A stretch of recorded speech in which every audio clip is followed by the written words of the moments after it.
Hi everybody, Dacob here. Welcome back to the Fashion Bunker. Bottega Veneta has news for us. Oh, and it doesn't involve Daniel Lee.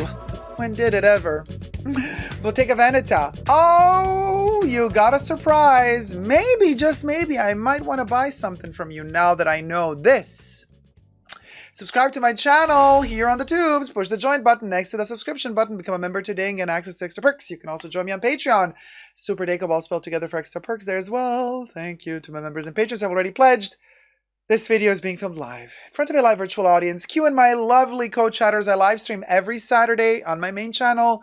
You can all join the chats. It's free and fun, and we all get to share our opinions with respect and love, obviously. Now, y'all, Bottega Veneta has apparently announced, and everything I say in this video is for entertainment purposes only, just my opinion, not rooted in any facts or truths, everything's alleged, that they are offering or are going to offer a lifetime guarantee service on its handbags.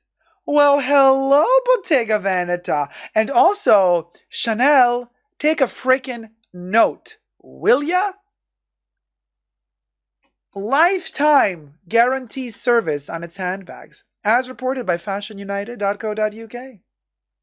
Luxury handbags, they say, are again. Also, this article says investment pieces. No, they're not, but to each their own. And Italian luxury house Bottega Veneta is hoping its new lifetime warranty assurance is proof its bags are produced to last. From November, a new service called Certificate of Craft will give customers the added protection that comes with guarantee for life. Bottega Veneta, now this is what the CEO says. Bottega Veneta is an extraordinary craft with exquisite design and creativity, Bottega Veneta CEO Leo Rongone said in a statement. The Certificate of Craft is born out of a desire to offer our clients a superior service of long-term preservation of their products. Our intention is to maintain products in use for longer, reducing the need for replacement. Interesting, because once you reduce the need for replacement, what happens then? What happens after that? Because people are gonna stop buying your product, and if they stop buying your product, you're gonna stop selling, and if you stop selling, you're gonna start losing money. So I wonder how they think this is gonna pan out, or they believe that there's gonna be enough new people, new clients coming in, young clients coming in, buying their products, hence maintaining the freshness of the clientele and constant purchases.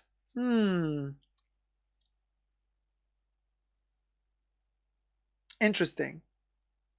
And it says, while fashion houses are increasingly offering repair services to customers, a lifetime warranty elevates the service by iterating products are made by using the finest materials and craftsmanship, which will stand the test of time. And now the article veers towards an interesting twist of events. Now they start putting into the game and into the mix H&M, Zara, and Co. And Uniqlo.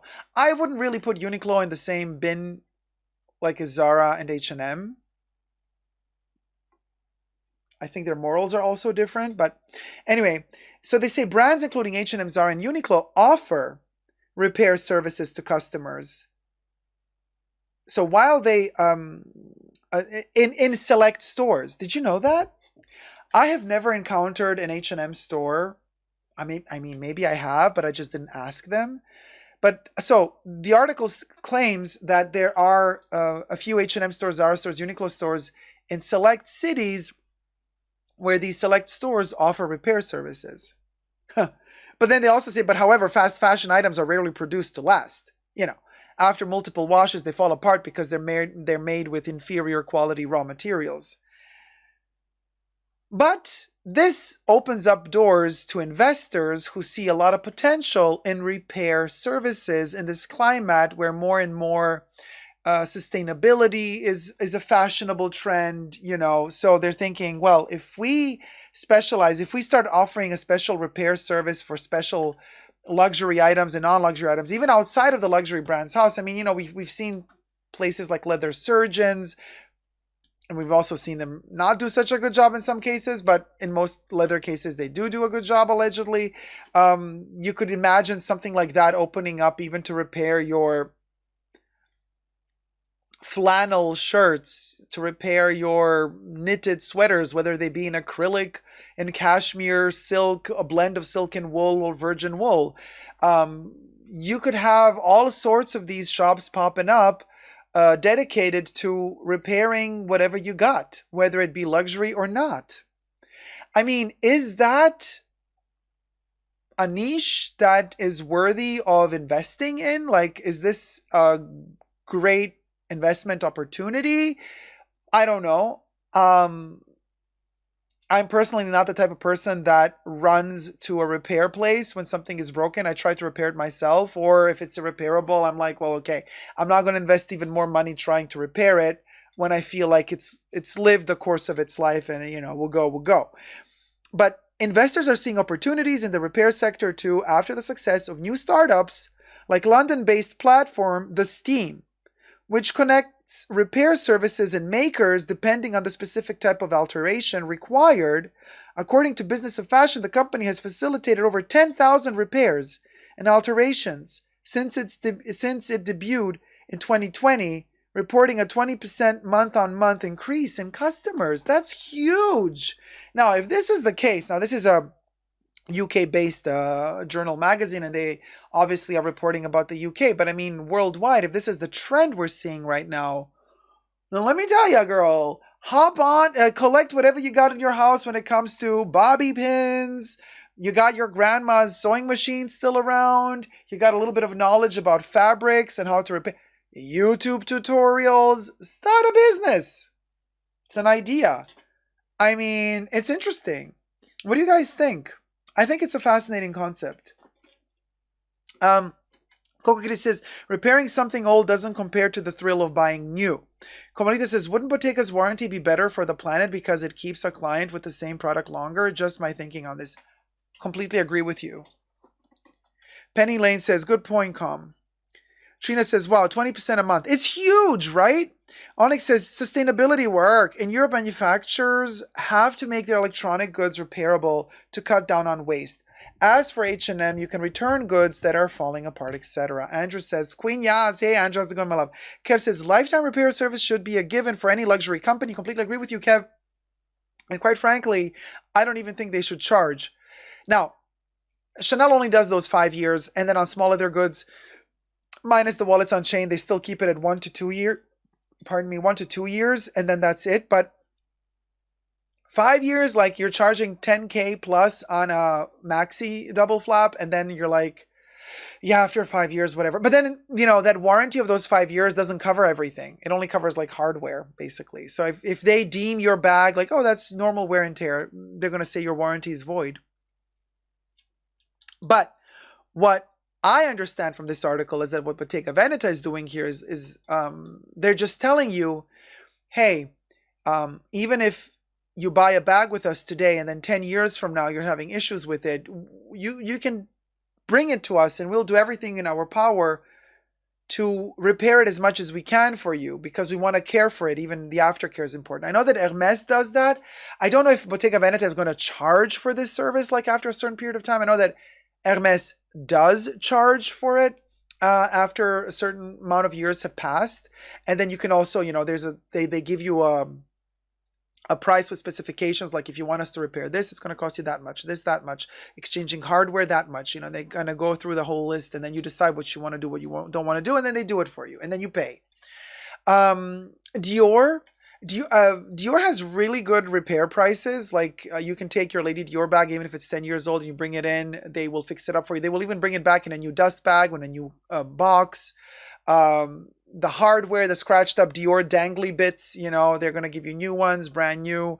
It doesn't cost that much to do that. So Dior really has a good service when it comes to this, and Dior is part of LVMH, which is also where Louis Vuitton falls under. And yes, you can take to Louis Vuitton a lot of your pieces. Interesting though, in the past, Louis used to repair glazing. And I had like a passport holder where the glazing kind of just got, cut at one point. took it in. It was within the 1 year. They glazed it up new, no questions asked. It was super easy. However, a couple of months ago, I went to Louis again and I asked about if they still would do a glazing repair, because I was buying a pocket agenda that's also glazed. And I was like, this is going to be a lot in my pocket, and this is a thick glazing. So if this glazing, like, if something happens to it, can you repair it? And the sales associate told me, like, no, we don't do that anymore.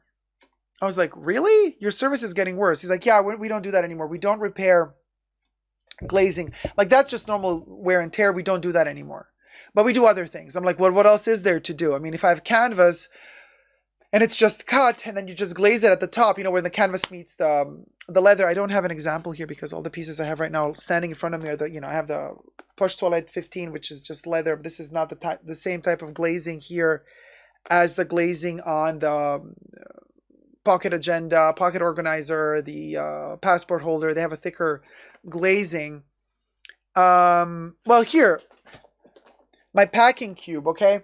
So there's a little bit of glazing up here, but this is also very, very thin. This is not a big deal. I'm talking where there's like 2 pieces put together and then glazed, and that can crack easily. And he's like, no, we don't do that anymore. I was like, really? That's a pity. You're charging more for your products, but you're not glazing anymore. That means quality control is shitty now, because you probably, like, when you start canceling stuff like that, that means that you can't keep up with demand for repairs. So you just decide to altogether not do it anymore. I thought that was really bad to hear from Louis Vuitton. But Dior apparently is still doing quite well with aftercare services. There may be a lot of people who are on the fence about spending that much money on a handbag. A lifetime guarantee could help them justify making the purchase, says Julie. Rich Mitch quoting a little bit of Kelly's, but changing it up, the verse of the songs, I could fix you, but I have to charge, right? Anyway, I think it's great, says Katie. Kev says lifetime repair service should be a given for any luxury company. I agree. Let me know your thoughts in the comment section down below. I have for Life Doc Martens before they stopped selling them, and I haven't had to send them in, though I'll let y'all know when I do. Doc Martens is usually relatively good, although I've had sometimes issues. In Europe, manufacturers have to make their electronic. A lifetime double flat rejuvenation, says Jesus. Well, let me know your thoughts in the comment section down below. Till next time, never give up on love and subscribe.